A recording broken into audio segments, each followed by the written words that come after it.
Daniel Adomi was the kind of man who ironed his agbada on a Sunday and expected a standing ovation by Monday morning. Deputy Director of Operations at Pinnacle Solutions Ltd, Lagos, the man had a corner office, a company car with a driver named Bello who had never once been asked his last name, and a LinkedIn bio that started with the words visionary leader. He was, in his own words, not just management. I am the management.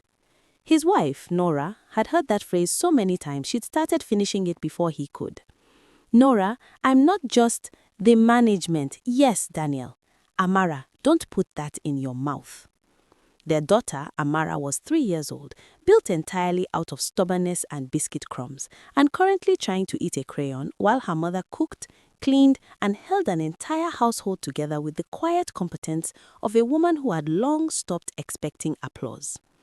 They had been married for 7 years. 7 years of Daniel coming home and loosening his tie like he had just returned from negotiating world peace. 7 years of Norah keeping the house running so smoothly that Daniel genuinely believed it ran itself. The meals, the bills, Amara's daycare forms, the generator fuel, the landlord, all of it handled before he even thought to ask. He had stopped asking a long time ago. The morning it all began was unremarkable by Lagos standards. Norah was in the kitchen frying eggs when Amara toddled in and wrapped herself around her mother's leg like a small, determined barnacle. "Mommy, Daddy is shouting." "At who?" "His phone." Norah flicked the egg. "Leave him." Daniel appeared in the kitchen doorway 30 seconds later, already in his full work armor, pressed shirt, cufflinks, the kind of cologne that announced him before he entered a room. He looked at the stove, looked at Norah, and said, "Is the coffee ready?" Not good morning, not how did you sleep, not even a glance at Amara, who was now holding up both arms and saying, "Daddy, carry," with the unbothered hope of a child who doesn't yet understand selective attention. "It's on the counter," Norah said. He walked past Amara, past her completely, and reached for the mug. "This isn't the big mug. The big mug is in the dishwasher." "Norah, you know I use the big mug in the morning. It's not a hard thing." She turned from the stove and looked at him. Just looked at him. The kind of look that contains 7 years of responses she has chosen very carefully not to say out loud. "I'll remember next time," she said. Daniel straightened his cuffs, took the small mug like it had personally offended him, and walked out without touching his daughter, who was still standing there, arms up, waiting. Norah crouched down, scooped Amara up onto her hip, and kissed the side of her head. "Daddy is busy," she said softly.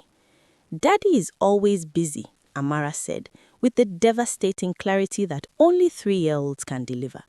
Norah didn't answer. She just held her a little tighter and turned back to the eggs. Zara joined Pinnacle Solutions on a Tuesday. She arrived in the office wearing a red blazer that made the fluorescent lighting look like sunset, carrying a leather portfolio she had never once opened, and a smile that said, "I know exactly what I'm doing," because she did. Zara wanted the senior director position that had been quietly circulating in HR whispers for 3 months. She had the qualifications, an MBA, solid industry experience, and a certifiable talent for reading rooms. But she also understood one very Nigerian truth. It's not always what you know. It's who you're smiling at when you say it. And Daniel Adomi, he was exactly who she needed to be smiling at.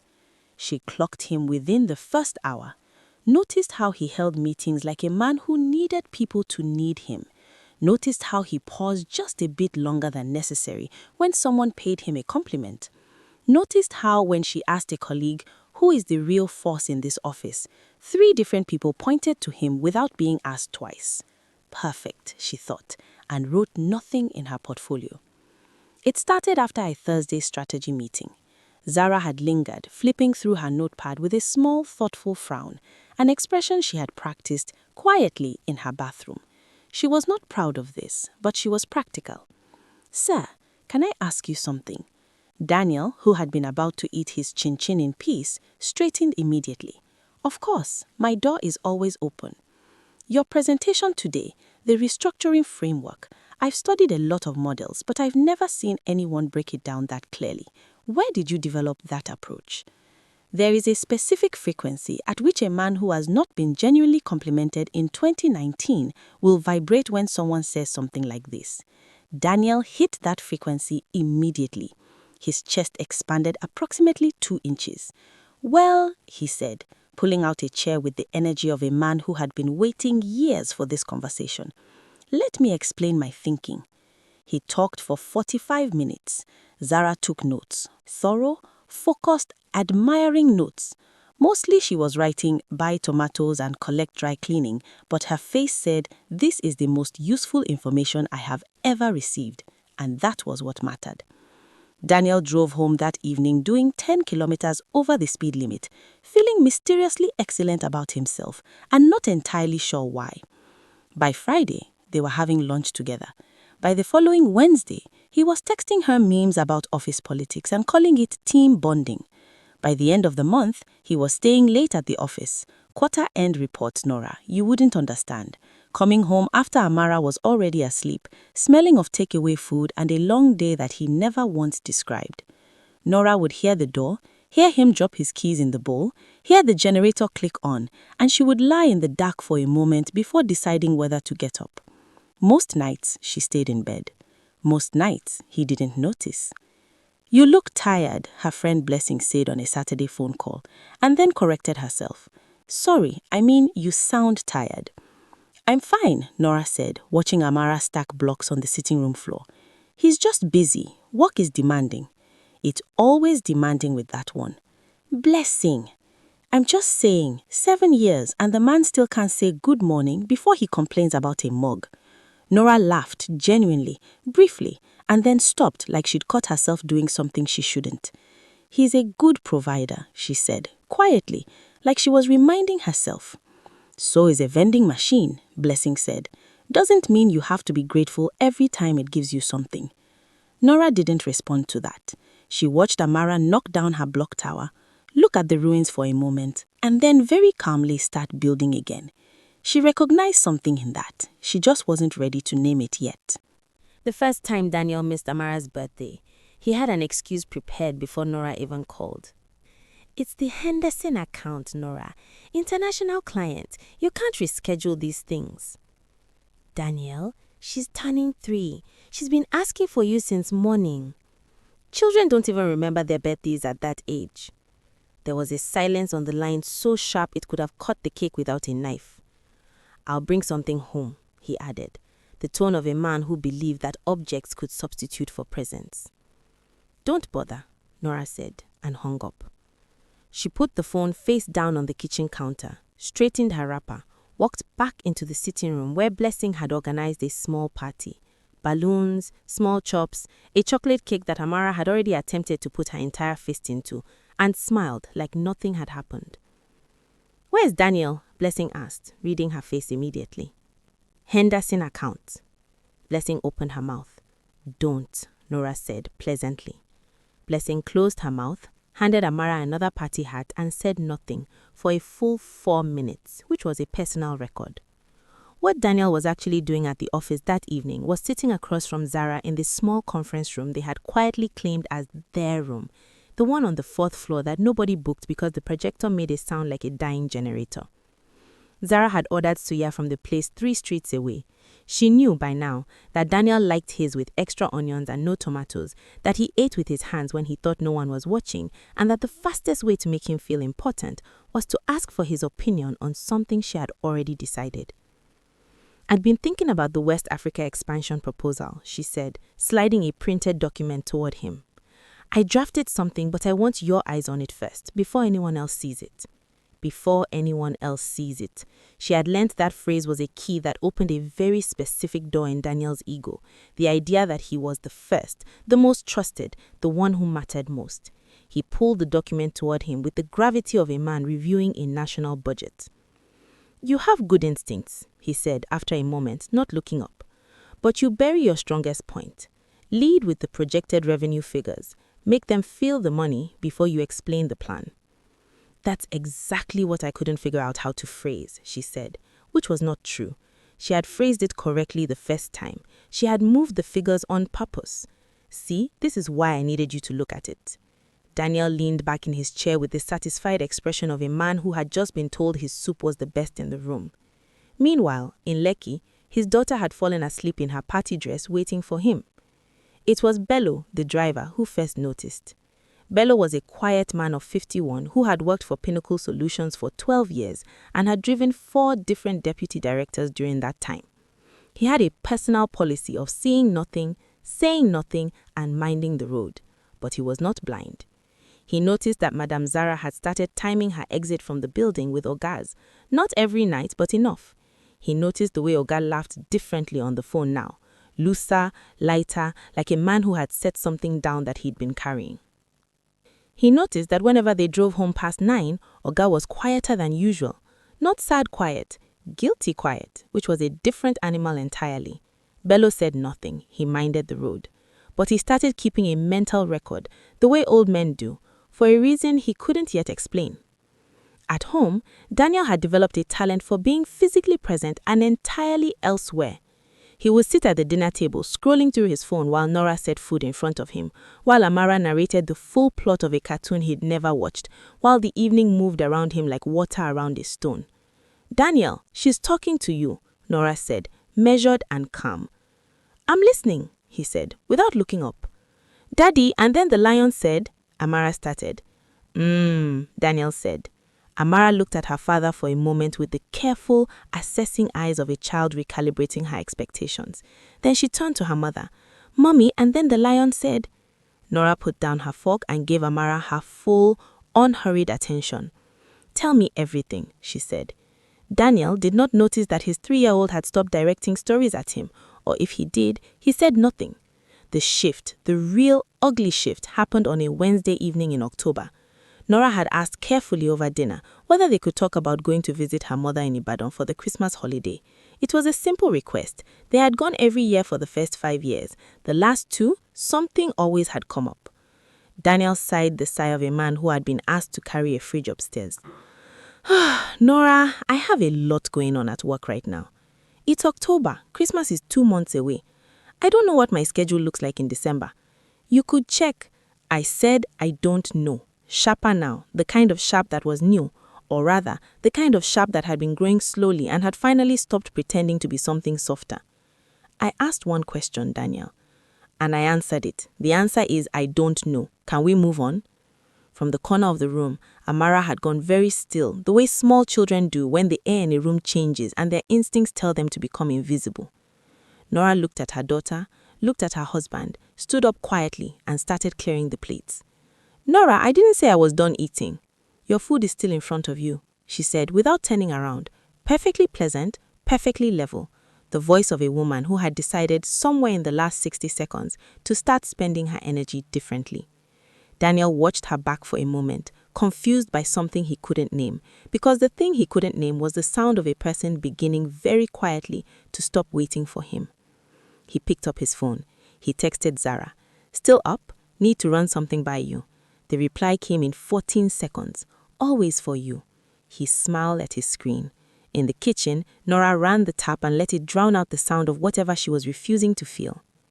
She called Blessing that night after Amara was asleep. "He's changing," she said, which was the gentlest way possible to say what she actually meant. "He's not changing," Blessing said flatly. "He's revealing. There's a difference." "Blessing, please." "I'm serious. A man doesn't just become dismissive in year 7. He was always like this. You were just too busy loving him to tabulate it." Norah looked at him steadily. In the dark, sitting on the edge of the bed, listening to the TV downstairs, where Daniel had settled in without once checking whether she was coming down. "What do I do?" she asked, quietly, not sure what kind of answer she was looking for. Blessing was quiet for a moment, genuinely, unusually quiet. "What do you want to do?" she asked back. And Norah, who had an answer somewhere, beginning to form in a part of herself she hadn't visited in years, said, "I don't know yet." "That's okay," Blessing said. "Just don't let him make you forget who you are while you're figuring it out." The next morning, Saturday, Daniel announced over breakfast that he had to go into the office. "On Saturday?" Norah asked, not confrontational, just clarifying. "Zara and I are finalizing the expansion deck. It has to be ready Monday." The name sat on the table between them like something neither of them was ready to pick up. Norah looked at him. He was already looking at his phone. Fine, she said. He left by 9, he came back at 7. He smelled like the suya place 3 streets from the office, and a day that had clearly been easier than the one he'd left behind at home. He did not notice that while he was gone, Norah had quietly registered for something. He did not ask where she'd been. He never asked these days. That, as it would turn out, was his most expensive mistake. He did not notice that while he was gone, Norah had quietly gotten dressed, packed Amara in the car, and driven to the community center on Adeniyi Jones, where Blessing had been trying to drag her for 3 weeks. "You came," Blessing screamed across the car park like Norah had returned from war. "Lower your voice, Blessing. It's not a sewing class, not a revival." "Same thing," Blessing said, already pulling her by the arm. "Come and meet Madame Tejumola. She trained in London. Well, she says she trained in London, but her stitching is excellent, so we're not asking questions." Norah laughed, fully this time, no stopping herself. She sat down at the long table with its fabric rolls and its smell of fresh cotton, and something clicked quietly in a part of her she hadn't visited in years. Her hands found the material like they already knew what to do. She stayed for 3 hours. She came home before Daniel. He never asked where she'd been. He never asked these days. That, as it would turn out, was his most expensive mistake. 3 months. That was how long Norah had been going to Madame Tejumola's class every Saturday, while Daniel spent his weekends finalizing decks and reviewing proposals with a woman whose leather portfolio had still never once been opened in a formal meeting. 3 months of Norah coming home with fabric swatches in her bag and something different in her posture. Something that had no name yet but was quietly taking up more space each week. 3 months of Amara learning to say, "Mommy is at her class," when Daniel occasionally, vaguely asked where she was. He never followed up. The trouble with a man who stops paying attention is that he also stops noticing the things that are growing right beside him. Daniel had stopped noticing a lot. He did not notice that Norah had converted the spare room, the one they'd always called the room we'll figure out later, into something purposeful. A proper cutting table, a Singer sewing machine that Blessing had helped her transport in the back of a downfall because neither of them trusted an Uber with it. Fabric stacked along one wall in colors that had no business being that beautiful. He walked past that door every day. He never opened it. What Daniel was noticing with great enthusiasm was Zara. By December, the dynamic at Pinnacle Solutions had shifted in the way that things shift when nobody has officially announced anything, but everyone quietly understands. Zara had been given lead on the West Africa expansion. Daniel had championed her for it, had sat in the boardroom and said, with the confidence of a man spending social capital he didn't know he was borrowing, "She's the best person for this. I'd stake my reputation on it." The MD, Chief Okonkwo, no relation to Zara, though she had let that confusion linger just long enough to be useful, had nodded slowly and said, "Very well, Daniel. Your word carries weight here." Zara had looked across the table at Daniel with an expression of such genuinely seeming gratitude that he had felt briefly like a king.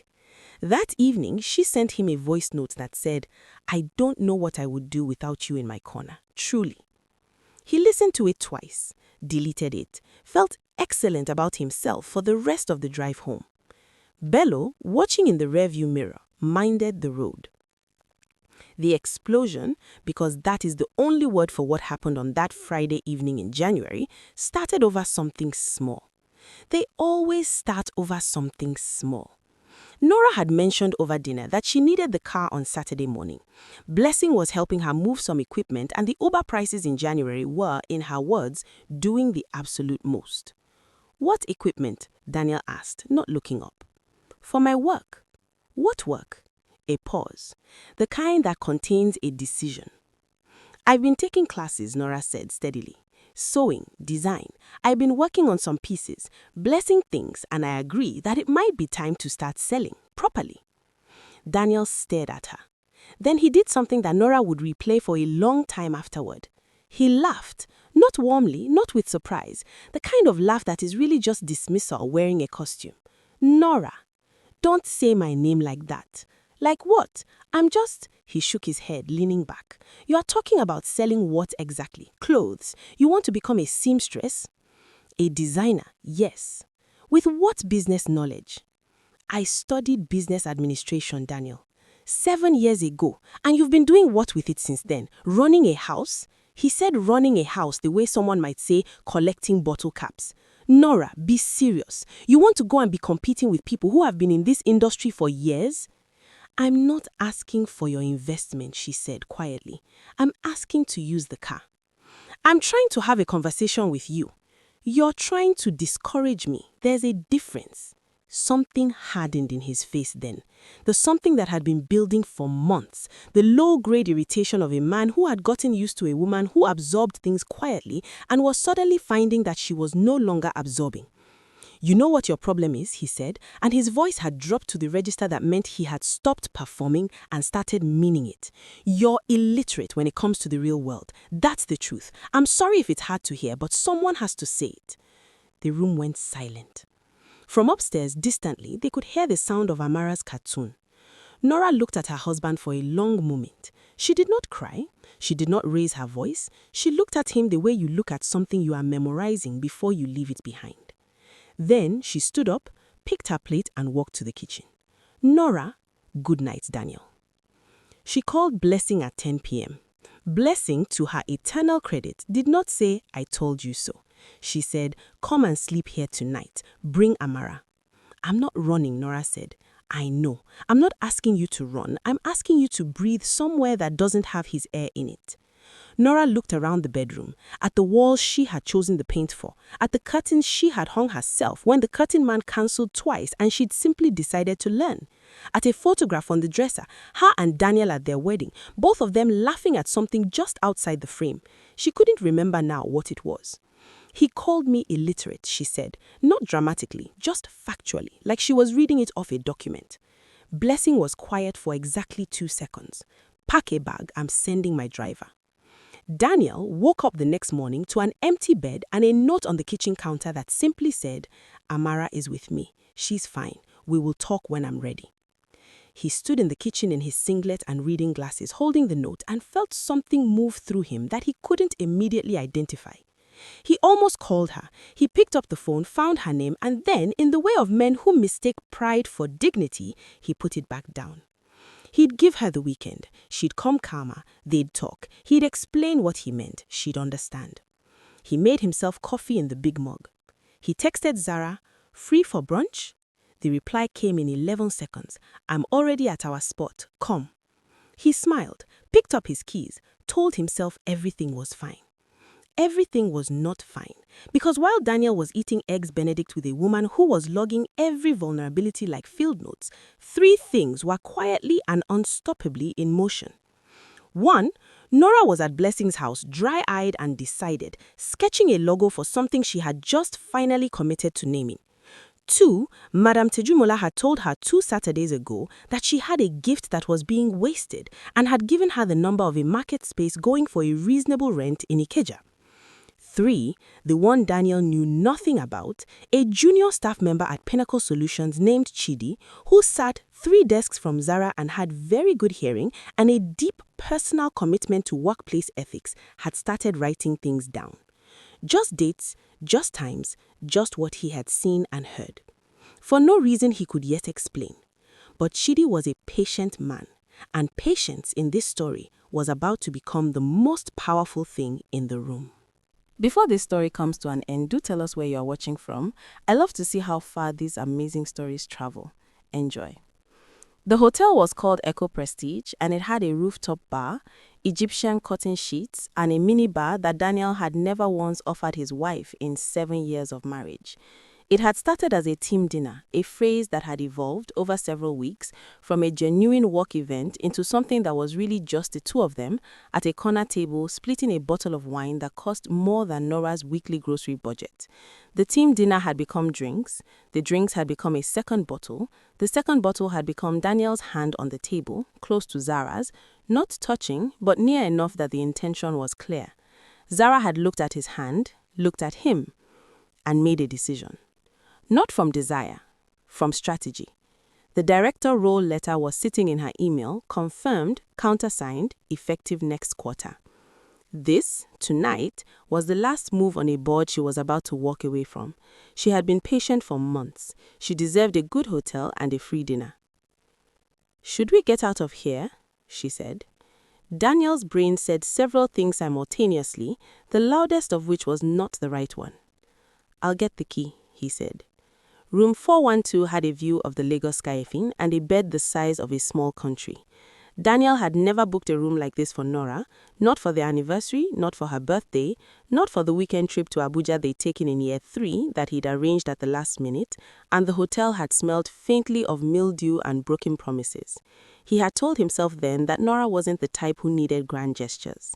What he had meant, without knowing he meant it, was that he hadn't needed to try. He did not think about this tonight. He was on his third glass of whatever the minibar had offered, and Zara was laughing at something, and the Lagos skyline was doing what Lagos skylines do at night, which is look nothing like the Lagos of the daytime, which is a metaphor he was too drunk to appreciate. What happened next happened, and then they slept. He woke up at 4:07 a.m. with a dry mouth and the specific sinking clarity that comes when alcohol leaves the body and reality walks back in without knocking. He reached for his phone on the nightstand. 11 missed calls, 7 from Norah, 3 from a number he recognized as her sister in Ibadan, 1 from Blessing, which meant Norah had been upset enough to involve Blessing, which meant the situation was not small. There were 2 text messages. The first from 11:14 p.m. "Daniel, where are you? Amara had a fever. I've been trying to reach you." The second from 2:30 a.m., which was the one that made something drop in his stomach. "She's fine. We managed. Don't rush." Don't rush. Not come home. Not call me. Don't rush. He was out of bed before he had finished reading it. He got home at 5:20. The house was dark except for the kitchen light. Norah was sitting at the kitchen table in her housecoat, both hands around a mug of tea that had long gone cold, and she looked up when he came through the door with the eyes of a woman who had spent the night deciding something. Daniel opened his mouth. "Amara is fine," Norah said before he could speak. "You smell of perfume, Daniel." Not her perfume, they both knew that. He stood in the kitchen doorway and said nothing, which was its own kind of confession. He watched something move across Norah's face. Not shock, because she was past shock, she had been past shock for months, but the particular expression of a person who suspected something and has just been handed the confirmation and is now deciding what to do with the weight of being right. She stood up, set her mug in the sink, and turned to face him. "Okay," she said quietly. "Okay. I want to talk, and you are going to stand there and you are going to listen to me because I have been quiet for a very long time and I am done being quiet." Daniel said nothing. 7 years, she said. 7 years I ran this house, handled everything you didn't want to handle, fixed everything you didn't notice was broken, raised our daughter in the gaps that your absence left, and I did it without complaining because I loved you and because I believed that you saw me even when you didn't say it. Her voice was steady, terrifyingly steady. "You called me illiterate in my own house, in front of the life I have been quietly, patiently building while you were busy playing the big man at the office. You called me illiterate." She let that sit in the air between them for a moment. "You called me illiterate." She let that sit in the air between them for a moment. "And the worst part, Daniel, is that you believed it. You actually looked at me and believed it." He had the decency to look ashamed. Whether it was enough, whether it was real, she was past calculating that. "I have a daughter upstairs who stopped asking you to carry her because she learned at 3 years old that you probably wouldn't. I have a business I built while you were telling me I couldn't. And I have 7 years of being the best thing in your life that you treated like the least important." She picked up her mug, rinsed it, set it on the rack with the quiet finality of a woman completing a task for the last time. "I'm not doing it anymore," she said. "I have been planning this for a while. The lawyer has the papers, Blessing has the spare key to the new place. I'm taking Amara in the morning and I need you not to make it ugly because whatever you did or didn't do, she still loves you and I won't take that from her." Daniel stared at her. "You've already?" "Yes." "How long?" "Long enough." "Norah, please, I know things have not been. I know you know," she said not unkindly. But knowing is not the same as changing. And I stopped being able to wait for you to change somewhere around the time you missed our daughter's birthday for a woman you just came home smelling of." She looked at him one final time, directly, clearly.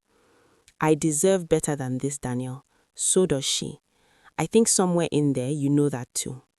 She walked past him towards the stairs. "Norah!" His voice came out broken in a way he didn't plan. She paused at the bottom of the stairs, didn't turn around. "Get some sleep," she said. "You look terrible." And she went upstairs. He stood alone in the kitchen of the house she had kept for 7 years, in yesterday's clothes, smelling of a woman who had never once thought of him more than a ladder, and the silence around him was the loudest thing he had ever heard. She was gone by 9 the next morning. He heard them, Amara's small voice asking if she could bring her drawing pencils, Norah's calm reply, the zip of a bag, the click of a car door. He stood at the bedroom window and watched the car back out of the compound. Amara pressed her hand flat against the car window as they pulled away. He pressed his palm against the glass. The car turned the corner.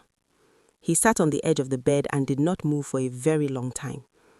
The letter from HR arrived 4 days later. Daniel read it 3 times, not because it was unclear, but because his brain kept refusing to process it.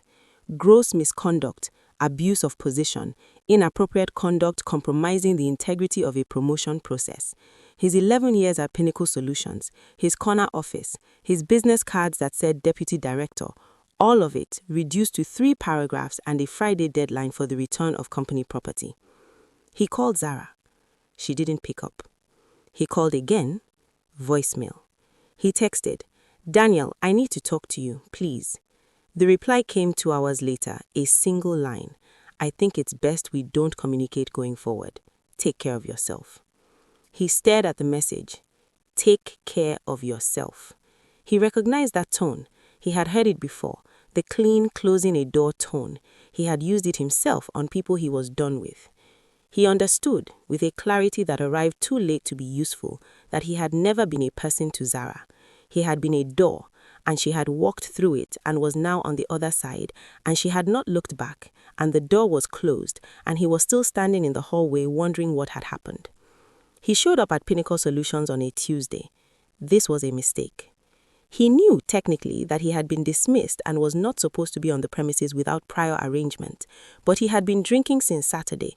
Not heavily, not yet, but steadily, in the way of a man using alcohol as a volume dial on thoughts he couldn't stand.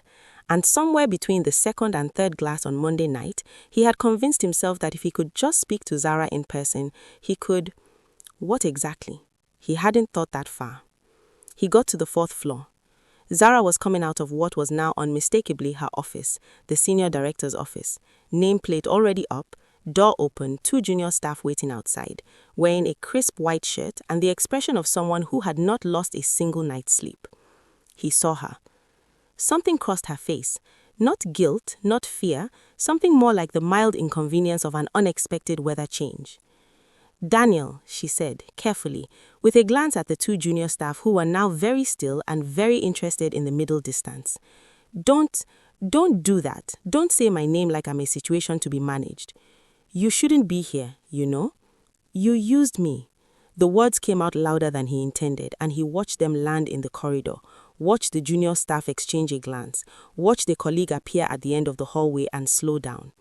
"You used me. Everything, the compliments, the late nights, you used every single bit of it to get what you wanted, and then you reported me the second you didn't need me anymore.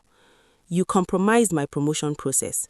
Zara said it, and her voice was perfectly, infuriatingly level. "I documented what happened. That is not something I did to you. That is something you did. You knew exactly what you were doing, and you knew you were a married man." She said it simply, without malice, which made it worse. "You knew you had a wife at home. You knew the policy. You made choices, Daniel. They were your choices." The corridor was no longer pretending to be empty. There were 4 people visible now, doing the Nigerian office thing of appearing to be busy while absorbing every syllable. "My wife left me," Daniel said, and hated himself immediately for saying it here, like this, in front of these people. "I lost my job, 11 years. "I'm sorry about your marriage," Zara said, and it had the shape "I'm sorry about your marriage," Zara said, and it had the shape of sincerity without quite the substance. "I genuinely am, but I cannot help you, Daniel, and you being here is going to make things worse for you, not better." She glanced toward the stairwell. "Please go home." She went back into her office. The door closed. He stood in the corridor with 4 colleagues pretending not to have witnessed him be reduced. And the worst part, the part that would keep him up at night for weeks, was that she wasn't wrong. She had said nothing that wasn't true, and that was the ugliest thing of all. Bello was not there to drive him home. He took an Uber. He did not speak the entire ride. On the same Tuesday that Daniel stood in a corridor being handed back his own choices, Norah Adeyemi opened the doors of Norah Adeyemi Designs for the 4th consecutive Saturday. Except this time, there was a waiting list.